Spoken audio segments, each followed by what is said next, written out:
Hello and welcome to the first episode of the Concepts of Redstone, a series in which I, Opisek, take you through the wonderful world of redstone from the very beginnings to the very complex concepts. In this episode, we'll be talking about the basics of signal. Press start. What is a redstone signal? How can you activate it? What different components do we have? And how do you activate stuff? So starting off with the theory. Here, the components marked red are used for transmitting signal. Starting off with the redstone dust, the most basic component we have. It's used to create wires like those here. It's used to connect stuff together and basically power things. The most basic component there is. And then we have a redstone torch, a repeater and a comparator. Things I will talk about later. Now onto the input. For the most part, this is the user input side. A comparator could also be seen as an input indirectly. However, the comparator will have an entire video on its own because of how complex it is. But what are inputs? We use inputs to activate redstone power, for example, a redstone dust. We have all sorts of different inputs, for example, a lever, all the different types of buttons, all the different types of pressure plates, a daylight sensor, a detector rail, a trap chest, and a tripwire. There's also an observer, which I would put somewhere in between here, but the observer is another one of those very complex blocks, which will have an entire video on its own. So do not worry about it for now. But next up are the yellow blocks right here. Those are blocks which store a value. The redstone block, for example, constantly gives an output of the redstone strength of 15. I will tell you about what strength of redstone is in just a bit. Other than that, we also have a cauldron, a hopper, basically anything you can store an item in. So a hopper, dispenser, dropper, a chest, also a trap chest, a furnace, and a jukebox. Now the blue components here, those are the mechanism components. These are the things that you can power and then they will do something. For example, a piston will push a block, a sticky piston will push and retract a block. Those guys will also have an entire video for themselves. But then we also have a dispenser or a dropper. We also have a hopper which you can lock using redstone. We also have a lamp which you can activate. We also have a note block, which, well, it only plays a note when you activate it. Really quite simple, ain't it? There we go. We also have all the different types of rails. For example, the golden rail or the powered rail, exactly. We also have rail, as in when you have a turn. We also have an activator rail, and we also have other different things you can open and close, like a door, also an iron door, an acacia door, a spruce door, just any type of door, any type of fence gate, any type of trapdoor. And then the next thing we have is the TNT, which is kind of obvious. But then onto the examples. The very first example we have is a lever connected to a wire made out of redstone dust. When you turn the lever on, the redstone dust turns on, and we have redstone power going through it.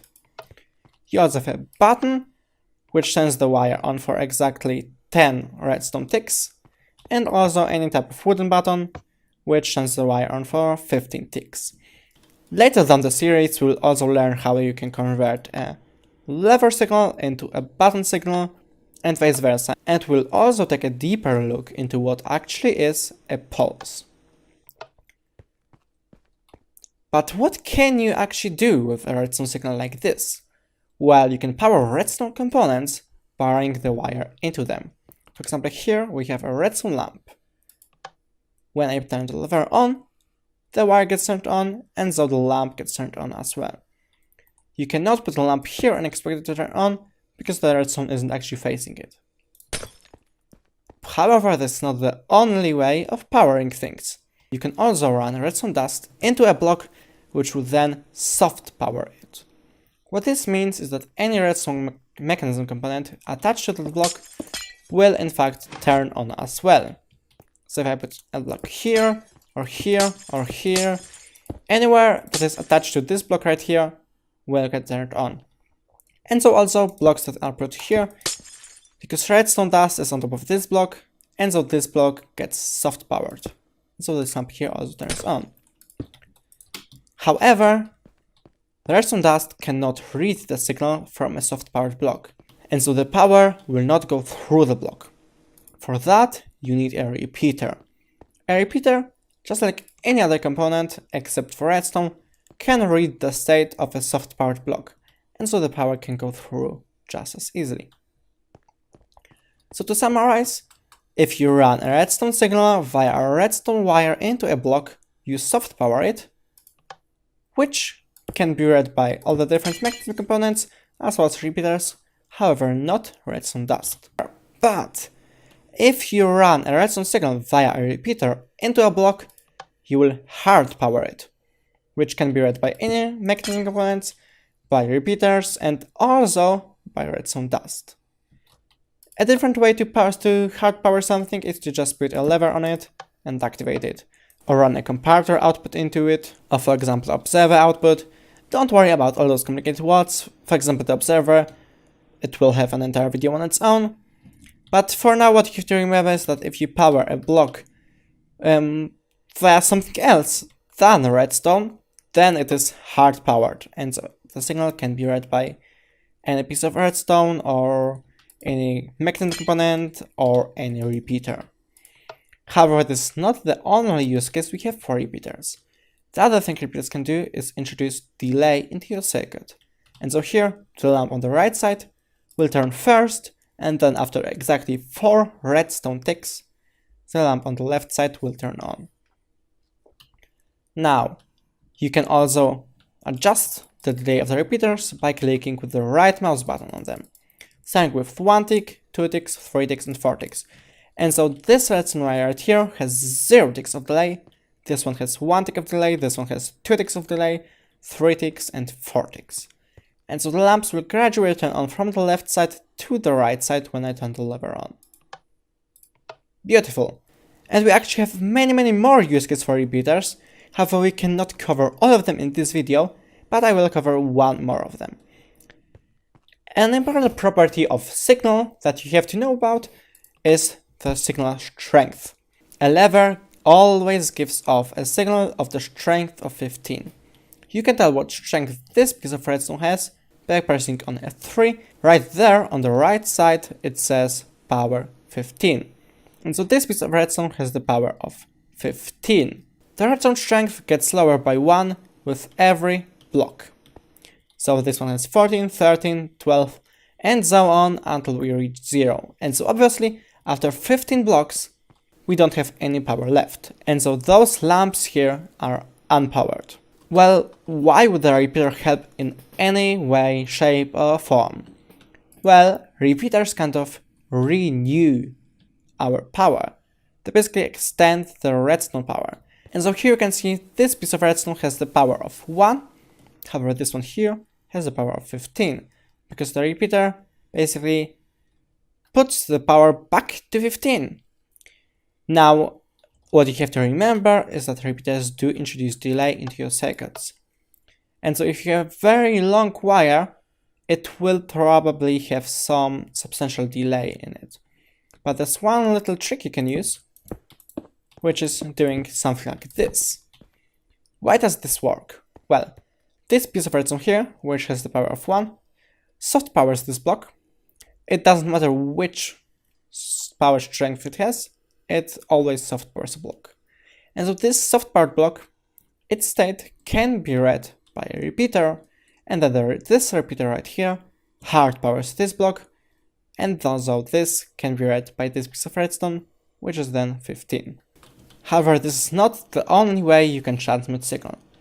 There's also something I like to call indirect signal, or indirect signal transmission. However, this will have an entire video on its own, so don't give it much of a thought right now. An interesting thing is that there are also resource packs or texture packs which show the redstone signal strength on the side of the redstone. So like you would have a number here saying 15 or here 14, 13.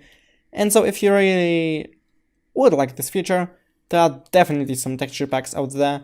so just look it up online. But the next component I would like to explain today is the redstone torch, which basically just inverts the signal we have here. And so if this signal is turned off, then the redstone torch will activate this piece of redstone here, and so this lamp will be turned on. If I press the lever and activate this redstone line, the redstone lamp will notice it, it will turn off, and so this lamp will be turned off as well. But the next redstone component we have is a comparator, which is a very complex block, and so it cannot be explained in this video. However, it will have an entire video on its own. So do make sure you're subscribed and press the notification bell so that you can get notified when the next episode comes out. Maybe it will be the comparator episode, who knows. But anyway, onto the examples or exercises you can think about yourself, and you can come up with a solution on your own. So here we just have a single redstone wire splitting into two, which then goes into this lamp, and also in this lamp. Over here we have a redstone repeater in between. And so the question here is, which lamp turns on first? I'll give you a few seconds to think about this. Alright, let's see. The lamp on the right side obviously turns on before the lamp on the left side, because the repeater here introduces delay into this circuit here.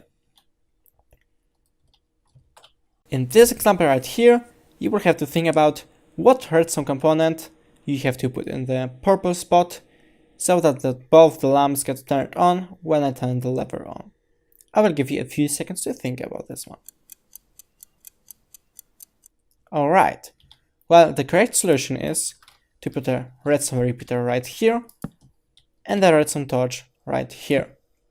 And so now if we turn the lever on, both lamps activate. Now in this next example we have very many redstone lamps, and your task here is to say which lamps you think will turn on when the green lever in the left bottom corner gets turned on. I will give you a few seconds to think about this one.